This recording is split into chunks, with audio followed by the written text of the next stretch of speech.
Balik lagi dengan Arif di Dorma Tekno. Oke guys, akhirnya teka-teki bakal jadi apa Redmi K40 Gaming jika nantinya dirilis di luar Tiongkok terjawab sudah. Hari ini pada saat video ini dibuat, di India sudah resmi dirilis dengan nama Poco F3 GT guys. Di bawah bendera Poco, nantinya tentu aja kita bakalan berharap HP ini juga akan dirilis di Indonesia ya. Karena Indonesia sendiri termasuk salah satu market Poco yang cukup istimewa. So, apakah ada kemungkinan HP ini bakalan dirilis di Indonesia? Poco X3 GT ini pada dasarnya adalah Redmi K40 Gaming yang dilabeli dengan merek Poco.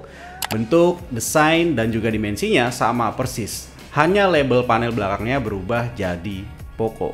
Selebihnya sama persis, termasuk bentuk kamera BAM-nya yang tipis dan juga dilengkapi dengan RGB LED di atas dan di bawah sensor kameranya. Serta bentuk LED flashnya yang bentuknya layaknya flash alias kilat.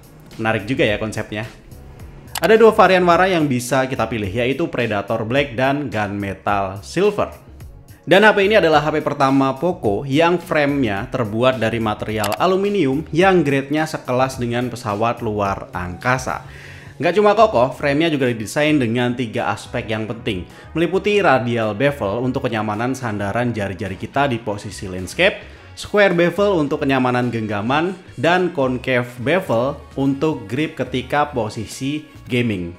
Nggak cuma itu aja, karena di sisi samping frame ini juga disematkan fitur-fitur yang nggak bakalan bisa kita temui di HP non-gaming. Lah, ini HP gaming.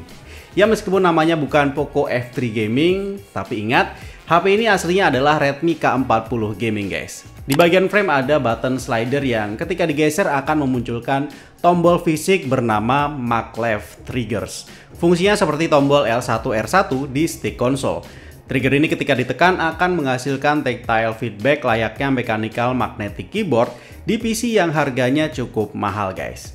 Dibanding dengan tipe air trigger seperti yang digunakan pada ROG Phone, model magnetic trigger ini punya lebih banyak kelebihan. Oke, cukup ngomongin bentuknya. Yuk sekarang kita bahas spesifikasinya.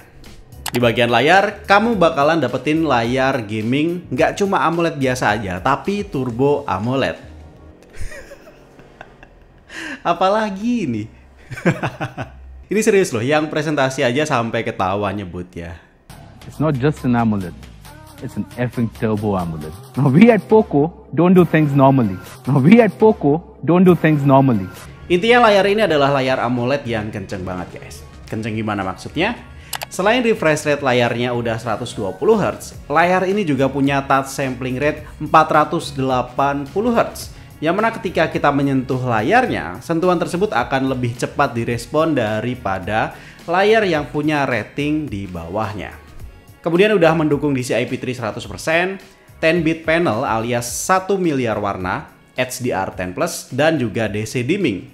Dan kalau kita perhatikan, layar ini bezelnya sangat tipis termasuk di bagian dagunya yang biasanya adalah tempat di mana komponen layar ditempatkan. Hal ini berkat teknologi curve screen yang digunakan. Sehingga panel komponen layarnya posisinya nggak lagi di bagian dagu, tapi ada di balik layarnya. Fitur tambahan lainnya adalah dia punya motor getar X-Shocker yang klaimnya lebih bagus dari getaran haptic feedback. Speakernya udah stereo dan sektor audio ini digarap oleh Dolby Atmos. Jadi nggak kayak Redmi K40 Gaming kemarin guys yang digarap oleh JBL. Label Sound by JBL-nya pun juga nggak ada, tapi bentuk speaker grillnya masih sama kok. Dan juga masih ada label Hi-Res Audio dan Hi-Res Audio Wireless. Buat yang nanya ada jack audio 3,5 mm atau enggak, jawabannya enggak ada. Layar, motor getar, dan speakernya udah oke. Gimana dapur pacunya? Urusan jeroannya dipercayakan ke MediaTek Dimensity 1200 5G 6 nanometer. SoC ini pakai arsitektur CPU Cortex A78 dengan klaster CPU 1+3+4. Performanya lebih bagus 22% dan 25% lebih efisien dari generasi sebelumnya. Dilengkapi dengan teknologi Hyper Engine 3.0, layaknya teknologi ray tracing pada komputer. Tentu aja SoC ini sudah mendukung teknologi 5G, jadi udah 5G ready. SoC sang ngebut ini dipadukan dengan storage super cepat UFS 3.1 dan RAM yang klaimnya ngebut. Sayangnya nggak disebutkan tipe RAM-nya apa, tapi seharusnya sih LPDDR4X. Takut panas? Tenang, karena panas dari komponennya akan cepat disebarkan dan juga dibuang. Hal ini berkat lapisan pendingin seluas 11.540 mm persegi.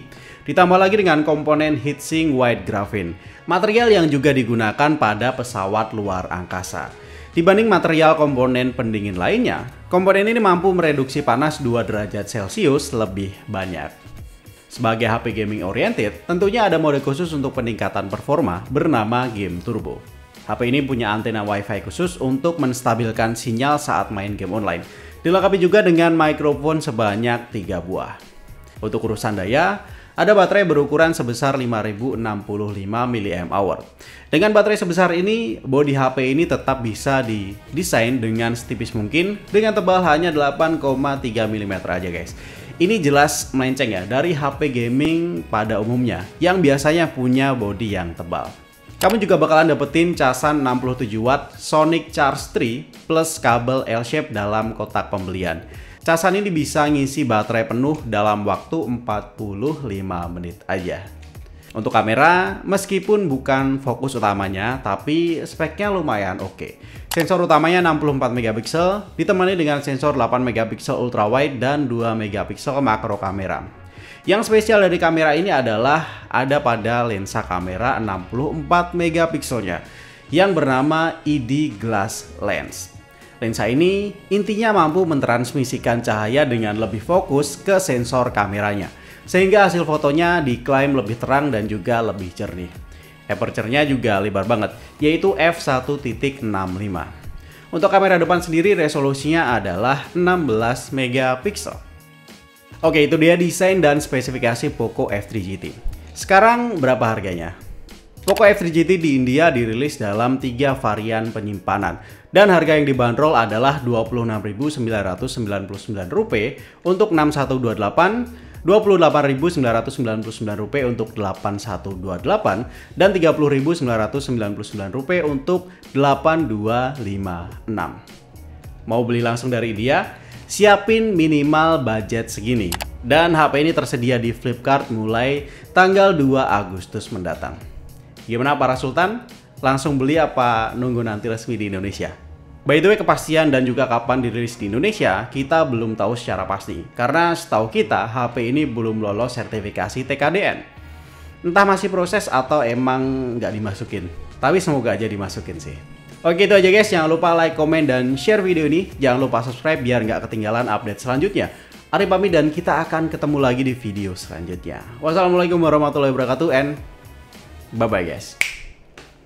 Nanti deh kalau misalkan ada update-nya kita kasih tahu. Semoga aja dirilis di Indonesia ya.